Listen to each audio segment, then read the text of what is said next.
Go. Hi, everybody. Thanks for having me.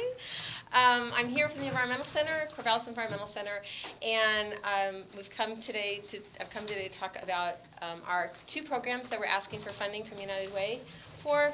The first is our SAGE Food for Families program, and SAGE stands for Starker Arts Garden for Education. The Corvallis Environmental Center works in partnership with City of Corvallis and on a plot of in a city park, Starker Arts Park in South Corvallis. We operate a 1-acre community garden, and it's a community garden in a different sense. It's not that people rent plots, it's just that we work it with a part-time garden manager, and we recruit community groups and individual volunteers to come and grow food with us. We grow over 30 types of fruits and vegetables, and last year we produced over 8,000 pounds of food. All of the food from the garden gets donated to low-income families in the county. The majority of the food goes either to South Corvallis Food Bank, or it goes to Stone Soup, community outreach, and other places. We also have a program that's the second program on here called the To Grow Box, and that's where we bring in low-income families and teach them how to garden and how to utilize more fruits and vegetables, and then give them 6 weeks of produce. Each week they get a new bag of produce, so they work with our garden manager at our SAGE garden. The SAGE program, I think, is a fit for United Way. I know you're for your area of providing basic needs for families. Really, it's 45% of the clientele that come to the food bank are families with children.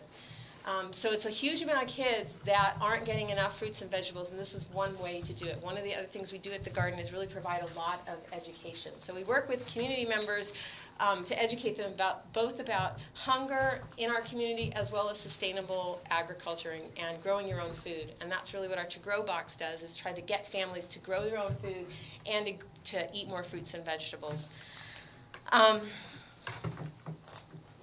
Each year we work with anywhere between 400 and 500 volunteers that come out to us, both groups and individuals, as I said, and we provide probably 50 to 80% of the fresh produce that is at South Corvallis Food Bank at any one time.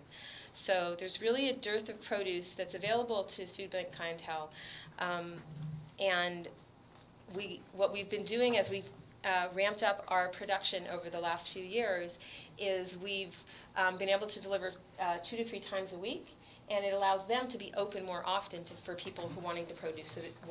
So they've allowed their clientele to come more often and have produce.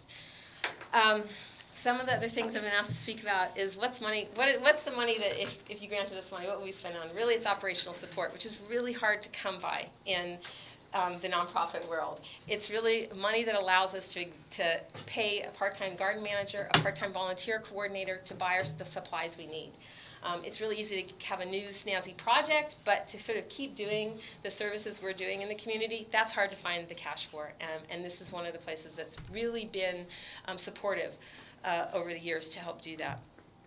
It's the same for our To Grow Box program, which happens in the summer and fall. It provides the same thing. It allows teaching time for our garden manager. It allows us to have supplies for the families that come out to learn to grow food. We provide childcare. We hired someone to be on site so that parents don't think they have to come and what am I going to do with my kids? It's right there on site. We cook with the kids. We engage them in the whole gardening process as well.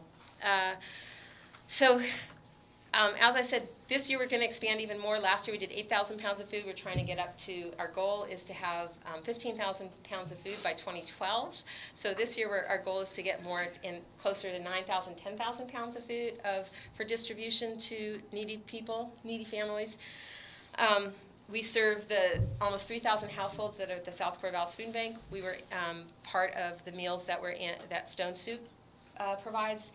We delivered exclusively to First Christian last year, which is about 15,000 meals. This year, we're going to expand and deliver also to the St. Mary's site with our expanded food, so we'll have more of that.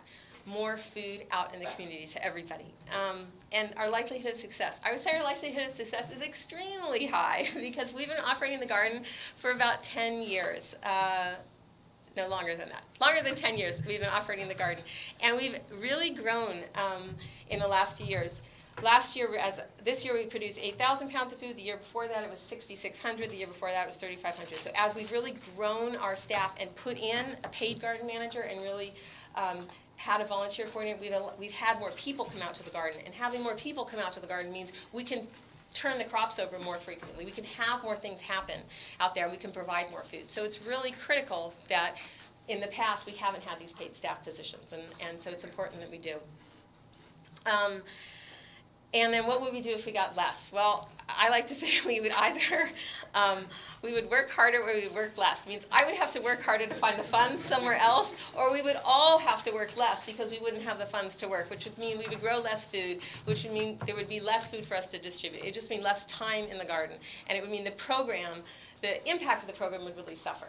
So it would be a greater benefit for us to have all of it, is what I would say. I got time for questions. Wasn't something in the paper today about sage? I didn't see it, but it might be. We're having a group from HP coming out tomorrow. So we regularly have community groups, businesses, as well as we have open work days come out. So they're coming out for a day of volunteerism. With that much production, you must have a lot of transport. How do you take care of that? It's a good question, in a couple of different ways. One, we have a bicycle trailer that we try to transport some of the food that way. Another thing is we try to, Stone Soup picks up from us regularly. Another is we work in the summers with a lot of youth. We have a big internship program that's come on now. We also work with Youth Volunteer Corps at Parks and Rec. And so as part of their education, they come to the garden twice a week and work in the garden, and then they go to the food bank and deliver. And it's a really impactful program because we specifically send them to deliver when the food bank's open, so they can actually see what that's about, as opposed to just pop in when there's nobody there. But we sort of have a variety of means of delivery and transportation. And what percentage of produce did you estimate you give to South Corvallis Food Bank? We're anywhere from 50 to 80% of the produce that they have, is what they estimate. I get that from them. So it's a lot of what's available. If you've ever been in the doors of the food bank, fresh produce is because it's so perishable, it's the thing that's not there. Benton County Health Department estimates that over 25% of people in the county don't eat a recommended amount of fruits and vegetables. And Lynn Benton had a whole study where they interviewed people, and the recipients said that they are cutting out meals once a month regularly, and produce is a thing that gets cut out quite frequently. Do you work with master gardeners? We work a little bit with master gardeners. Our current garden manager is a master gardener. So you have two very different amounts of money for sage and then for the to-grow box. Yep.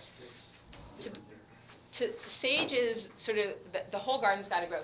To-grow box can only exist because sage is there. So it's a 6-week class. We're trying to do it twice this summer. So we'll have 20 families, which is the equivalent of 60 to 100 individuals. And they come out for 6 weeks, learn about gardening, learn about cooking, vet produce, and then take home bags of produce every week for free. Unless we have one real quick question, we're getting real close to the end here. Again, if you have questions, please write them down, and I'll be sending out information, links to the videos so you can rewatch everything, and I'll send out my email address with that. Give me your questions, and I'll make sure Jen gets any additional questions you can think of now until then. Thank you. Thanks, Jen. Thank you.